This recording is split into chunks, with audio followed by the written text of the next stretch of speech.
They say that if you see him on Halloween, say thank you for the jack-o'-lantern. They say that Stingy Jack was the first, and he still walks the earth long after his time is done. Everyone around the campfire clapped, and why not? It was a good story, a really good story, but I thought maybe I had one that could beat it. We've done this for as long as I can remember. We would do a little trick-or-treating, get our sacks good and full of candy, and then we would come out to the fire pit in the woods behind my house. We'd light up the fire and spend the rest of the evening telling ghost stories until some noise or another sent us running back inside with our candy after someone dumped a bucket of water over the fire so we didn't burn the woods down. Usually it was the big owl that lived in the dead tree, but one year we were sure we had heard someone walking through the woods after Terry told us a story about Wandering Tom.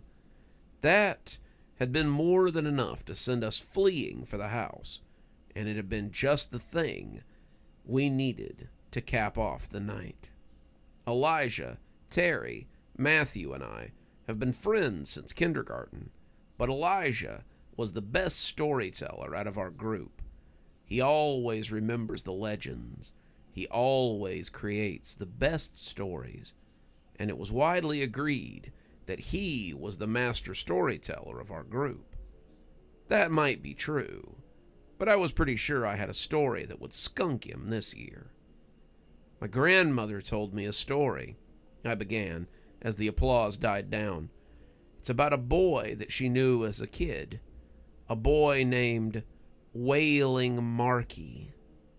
The other boys looked around in expectation, Elijah leaning a little closer as I began. They say that one night he went missing after he and his friends went on a Halloween campout in the woods. For a whole year, nobody knew what happened to Mark, or Markie, as everyone at school called him. His parents put up missing posters. His face was on milk cartons, but nothing seemed to be able to bring back poor old Markie. His friends had gone trick-or-treating that year, in his honor, collecting a bag of candy for Markie. But it wasn't until after the porch lights had gone off and the kids were snug in their beds that the legend truly began. They say that at 10 o'clock, everyone began hearing knocking at their door. Some of them thought it was trick-or-treaters out a little past the usual time, but when they opened the door, all they found was a boy in a bedsheet ghost costume, his face too pale and his eyes too dark. He would wail at them to help him. He would wail at them to let him in. And all of them would just scream and slam the door in his face. He went from door to door, knocking and banging, but no one would let him in, not even his own parents. One of his friends, a boy named Gabriel, remembered they had collected candy for him and put it on his porch after the second or third time that Markie came knocking. The legend said that when the ghost boy found the candy, he sat right there and began to eat. The next day, there was no Markie, but you could see the wrappers where the candy and the unchewed remains of the sweets beneath him were still sitting. Every year after that, a collection was taken up for Wailing Markie and left on the porch of his old home. It's said that if his candy is not collected, then he will go door to door, knocking and wailing until he is provided with his due. My friends clapped and said it was a pretty good story, but Elijah crossed his arms and smirked. It was a good one, but it wasn't as good a story as mine.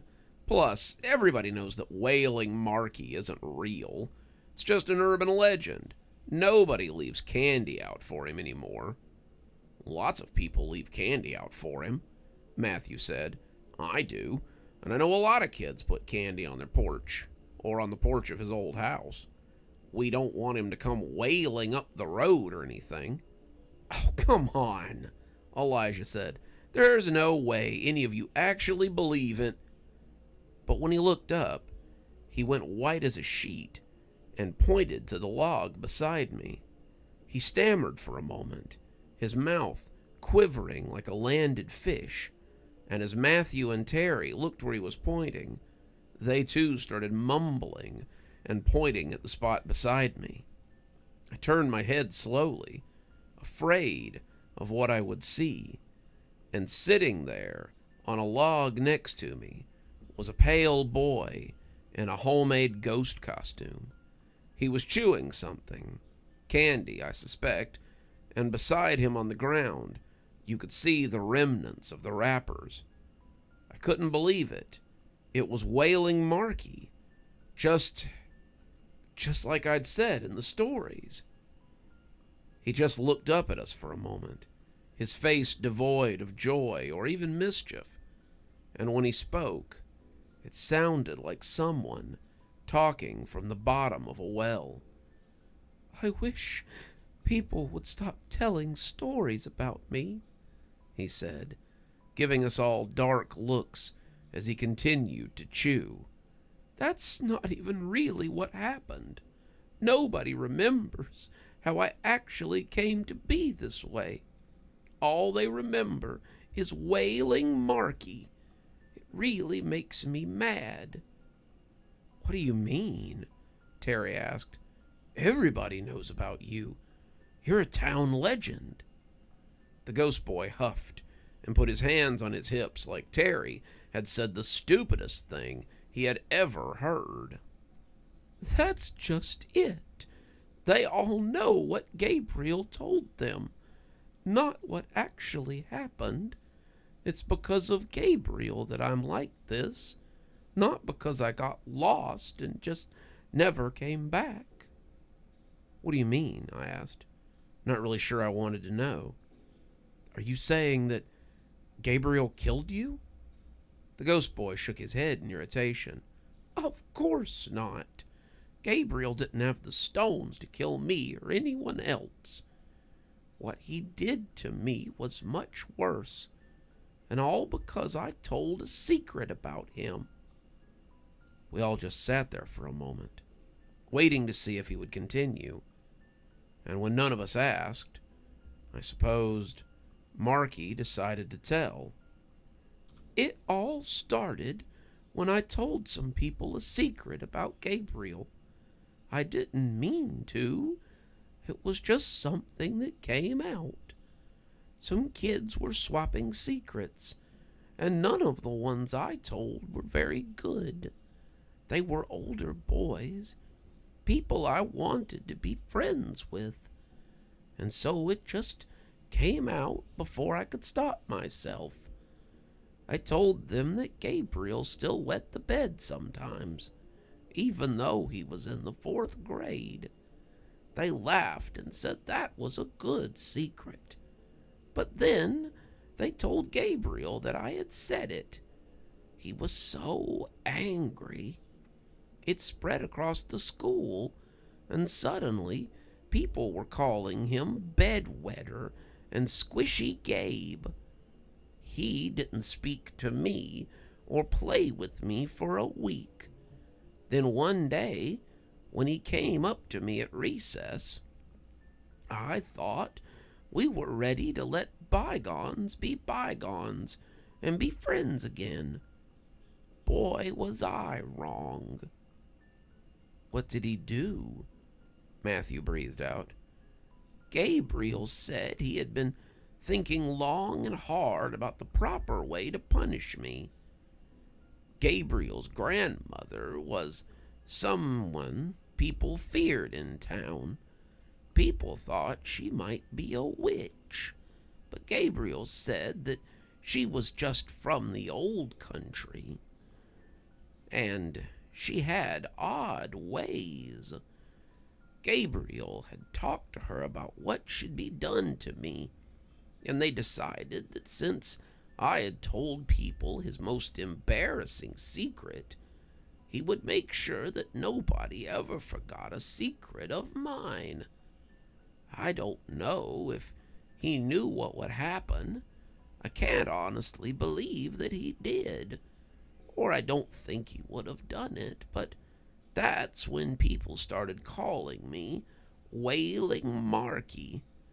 He told them how I had wailed and run out of the movie theater during a scary movie the year before, and how I'd cried in the bathroom for nearly an hour afterwards. Nobody had seen me do it, and only Gabriel knew I had been the one who had screamed and ran out. People remembered the scream, though, even though the auditorium was dark, and nobody had known it was me. So he told people, and he started the nickname that would follow me forever. That was why I disappeared in the first place. "What do you mean?" I asked softly, afraid to speak too loudly. Well, Gabriel started telling a story about Halloween time, about Wailing Markie, and talked about a little ghost boy that ran around town and would have other people get his candy because he couldn't get it himself. People knew it was me. They knew who he was talking about, and they started calling me Wailing Markie all the time. A group of kids was following me home a couple of days before Halloween, chanting, "Wailing Markie, Wailing Markie," and I just had enough. I ran into the woods, meaning to lose them, but I got lost, I suppose.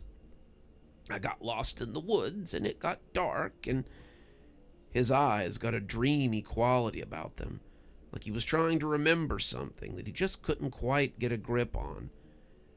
And I died. When I finally came out of the woods, no one seemed to be able to see me. They said they couldn't find me, and I was right there.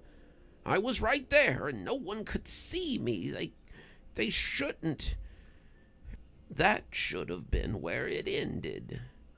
But it didn't. It didn't end because people might have forgotten me, but they remembered that stupid story.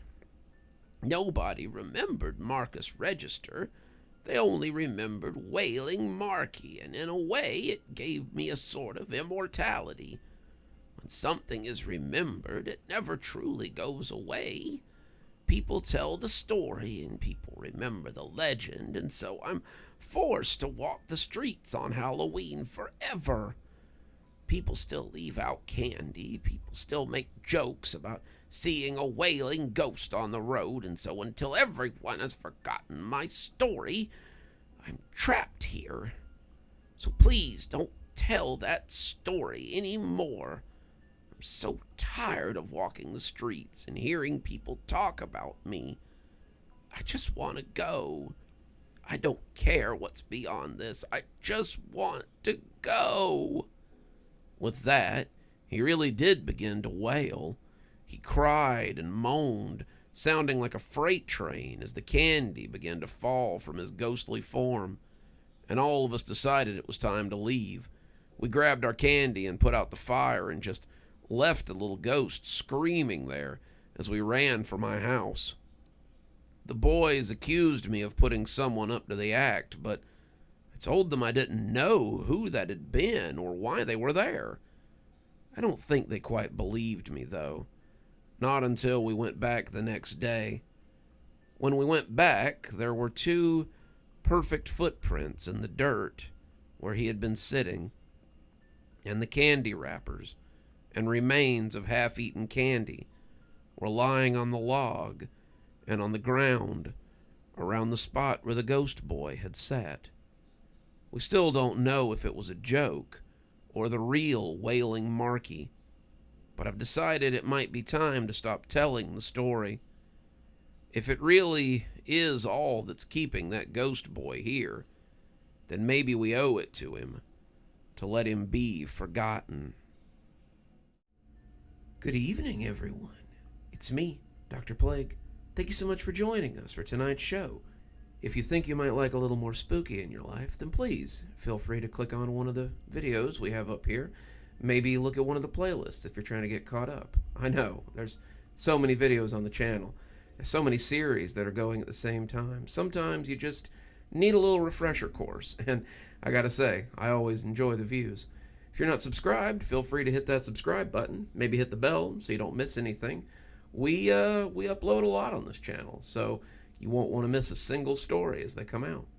If you'd like to support the channel, you can click on the Amazon link down there. There's quite a few books in my Amazon account. You can have a look, and if you'd like a signed copy, get up with me through email, and I'll be happy to work something out with you. Also, there's links to my Patreon, and you can become a member on the channel if you'd like your spooky a little bit early. Patrons and members on the $5 tier get their videos 12 hours early. That's in the morning as opposed to in the evening. Patrons at the $10 level also get a signed copy of my book anytime I write one. Speaking of my patrons, you should see them appearing right now. Just wanted to take a minute to say how much I appreciate all of you. Patrons, subscribers, however you give to the channel. I really appreciate everything you do, and it truly touches me that you have chosen to support the channel in this way. Well, that's enough for now. Till next time, Dr. Plague, signing off.